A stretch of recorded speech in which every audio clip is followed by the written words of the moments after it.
Welcome to யாவரும் கேளீர். நான் உங்க பத்ரி பேசுறேன்.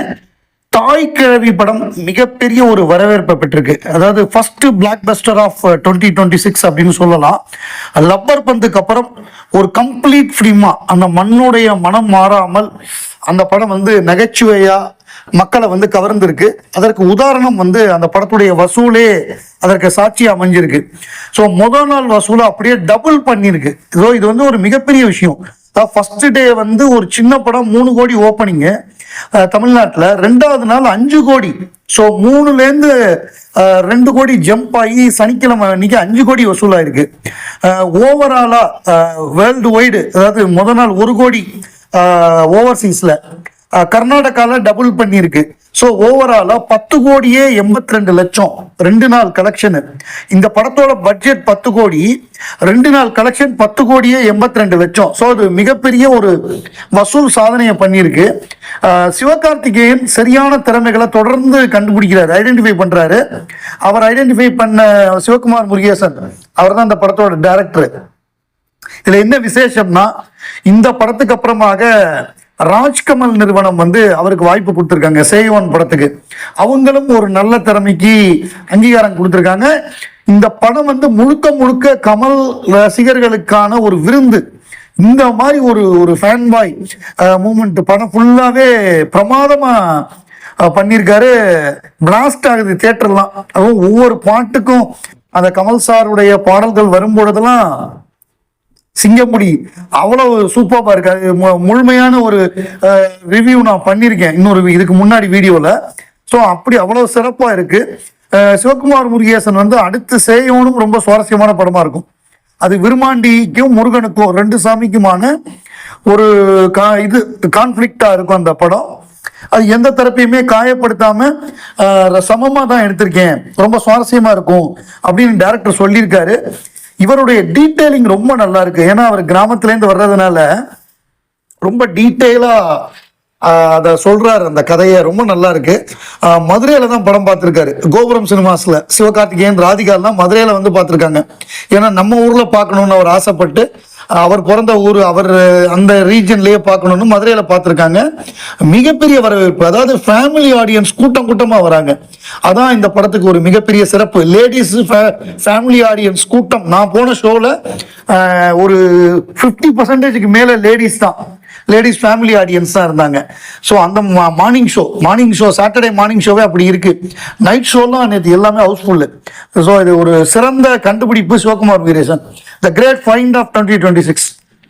ஒரு காலத்துல கமல்ஹாசன் அவர்களை காதல் இளவரசன் அப்படின்னு சொல்லுவாங்க. ஏன்னா காதல் மன்னன் ஜெமினி கணேசன், காதல் இளவரசன் கமல்ஹாசன் சொல்லுவாங்க.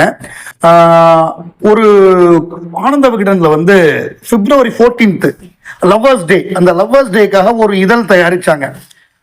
அதுல என்னன்னா முக்கியமான ஒரு காதல் கடிதங்கள், அந்த கடிதங்களை கமல்ஹாசன் செலக்ட் பண்ணணும். ஸோ அந்த மாதிரி கடிதங்கள், அது ராஜு முருகன் தான் அதுல ஒர்க் பண்ணாரு, டைரக்டர் ராஜு முருகன். அவர் இப்ப சமீபத்துல சித்ரா லட்சுமணனுக்கு பேட்டி கொடுத்தாரு. அந்த பேட்டியில முதல்ல அவர் எப்ப கமல் சார் சந்திச்சோம் அப்படிங்கிறத சொல்லியிருந்தாரு. முறை இதுக்காக தான் போய் சந்திச்சிருக்காரு. இந்த அவர் வீடுல வேலை பார்த்ததுனால அந்த லெட்டர்ஸ் எல்லாம் கொண்டு போவாராம். அப்படி லெட்டர்ஸ் எல்லாம் கொண்டு போகும்பொழுது என்ன நடந்ததுன்னா, அந்த கடிதத்தை படிச்சுட்டு, சார் ஒரு லேடி இந்த மாதிரி எழுதியிருக்காங்க அப்படிங்கிற மாதிரி சொல்லியிருக்காரு. அந்த கடிதத்தை அவர் படிச்சு பார்த்துட்டு, இல்ல இதுல ஆண் வாடை வீசுகிறதுன்னு இருக்காரு. அவ்வளவு ரொம்ப என்ன இவ்வளவு கரெக்டா கண்டுபிடிக்கிறாரு எப்படியா அப்படின்னா, அப்புறம் இவர் விசாரிச்சிருக்காரு. அவங்க பேர் போட மாட்டாங்க, பேர் போடாம ஊரு உனது நான் தான் முடிச்சிருப்பாங்க அந்த லெட்ரு. ஆனா பெண்ணு தெரியாது. இவர் என்ன நினைச்சிருக்காரு, பெண்ணா இருக்குமோன்னு நினைச்சிருக்காரு. அப்புறம் கமல் சார் இதுல ஒரு ஆண் வாடை தெரிகிறது அப்படின்னு சொன்னதுக்கு அப்புறமாக இவங்க அப்புறம் விசாரிச்சு பார்த்தா அவர் நிஜமாவே ஒரு ஆணா.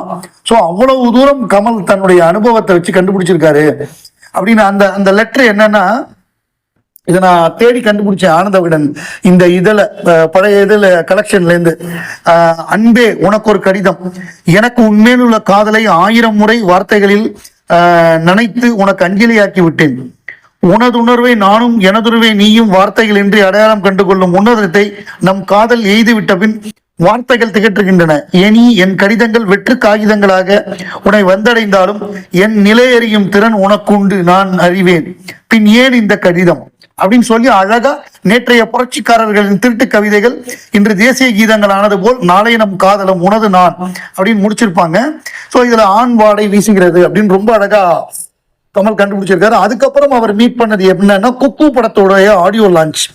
அந்த குக்கு படம் ஆடியோ லான்ச் கமல் சார் தான் பண்ணியிருக்காரு. அப்போ வந்து ஃபாக்ஸ் நிறுவனம் தான் அந்த படத்தை வெளியிட்டாங்க. நம்ம முருகதாஸ் அவரோட சேர்ந்தப்ப மகேந்திரன், இப்ப விஜய் டிவி மகேந்திரன் அப்ப அங்க இருந்தாரு. அவர் மூலமாக, அவர் அப்பையிலேருந்தே கமல் சாருக்கு ரொம்ப க்ளோஸ் ஃப்ரெண்டு.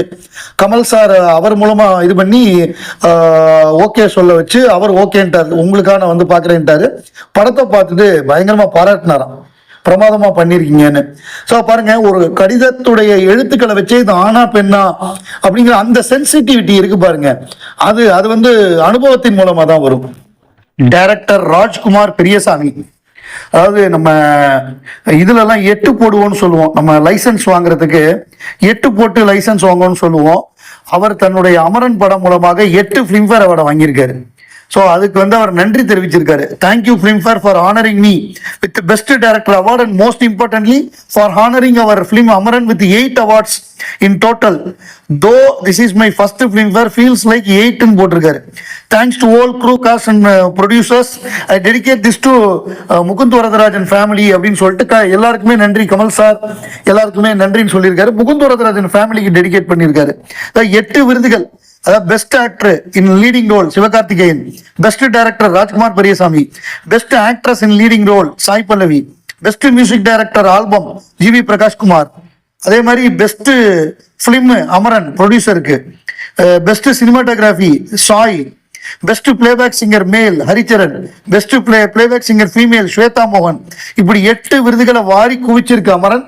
இந்த தேசிய விருது அறிவிக்கும் போது பாருங்க, இன்னும் பல விருதுகளை வாரி குவிக்கும் பாருங்க.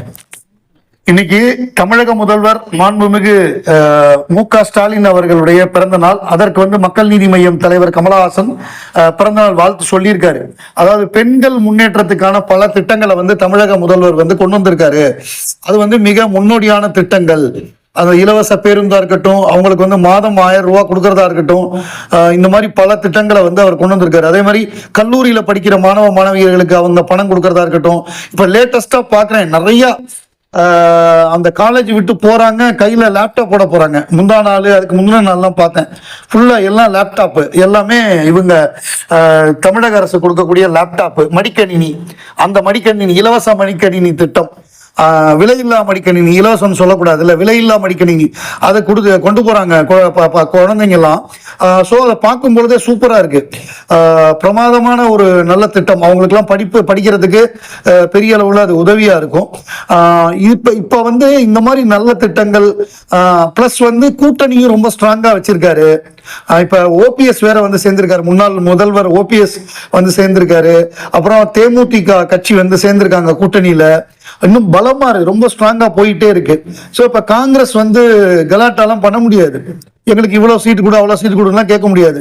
இப்ப லேட்டஸ்டா என்ன தகவல் வருதுன்னா 28 எம்எல்ஏ சீட்டு பிளஸ் ஒரு ராஜ்யசபா, அவ்வளவுதான் காங்கிரஸுக்கு. இதுக்கு மேல கேட்டீங்கன்னா கட்சியை உடைச்சிருவோங்கிற மாதிரி சொல்லியிருக்காங்க. 2ஆ உடைஞ்சிடும். செல்வ பெருந்தகை தலைமையில திமுக காங்கிரஸ்னு தனியா ஒரு காங்கிரஸ் உருவாயிரும். அப்புறம் இந்த சேட்டையெல்லாம் நம்மள்ட்ட பண்ணக்கூடாதுன்ட்டாங்க. அதனால காங்கிரஸ் வந்து சரி ஓகே, நீங்க கொடுக்குற 28+1 கொடுங்கன்ட்டாங்க. ஏன்னா விஜயை நம்பினாங்க, விஜயை நம்பிலாம் போக முடியாது. மண்குதிரையை நம்பி ஆத்துல இறங்குனா கரைஞ்சு போயிடுங்கிறது அவங்களுக்கு தெரியும். விஜயெல்லாம் சின்ன பையன், அவரோட எல்லாம் போக முடியாதுன்ட்டாங்க. ஸோ அந்த நிலைமை தான் இப்ப இருக்கு.